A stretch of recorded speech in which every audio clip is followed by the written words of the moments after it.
Welcome to Module 3 of AJ220. Because nearly every publicly controversial policing incident traces back to a discretionary decision, this is the most practically useful module in the course. If you trace the chain of events in a headline-making controversy backward, you will almost always arrive at a single moment of choice. This is discretion, the authority to choose among multiple lawful options. It serves as the structural scaffolding of law enforcement. In the field, statutes and penal codes cannot anticipate every operational variable. Officers must navigate those variables by constantly selecting from the lawful options available to them in real time. This video traces the framework of ethical decision-making from high-level agency policy down to individual officer actions on the street.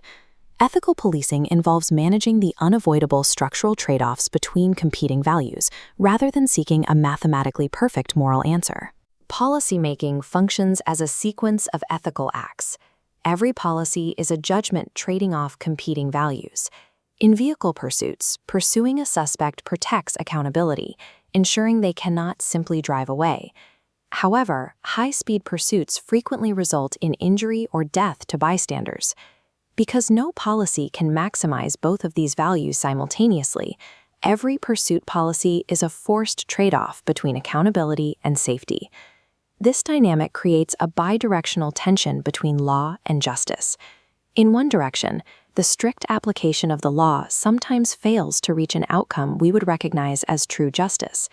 In the other, the pursuit of justice can be used to excuse bending or breaking the law to secure a conviction.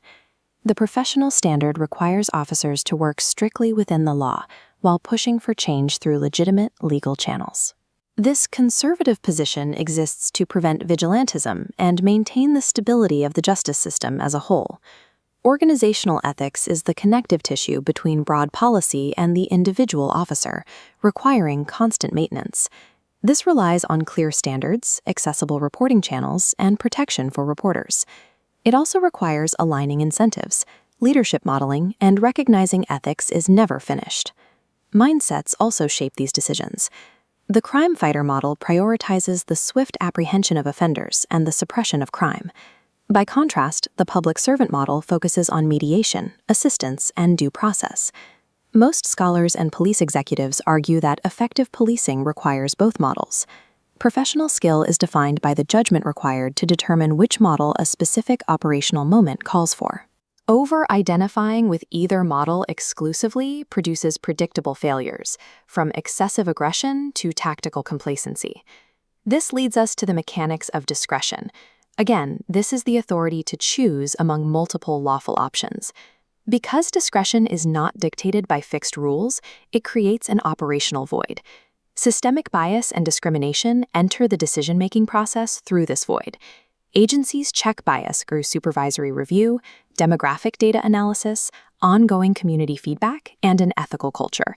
When these safeguards fail, the result is police corruption. We categorize corruption into 5 areas. The first 4 include gratuities, drug and alcohol use, graft, and sexual misconduct.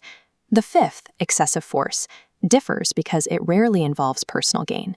Instead, it typically stems from training failures, operational fear, or tactical misjudgment. Because the root causes of excessive force differ from graft or theft, the leadership remedies must also be different. This week's reading from the FBI Law Enforcement Bulletin focuses on depolicing. The authors define depolicing as fear-driven disengagement by officers.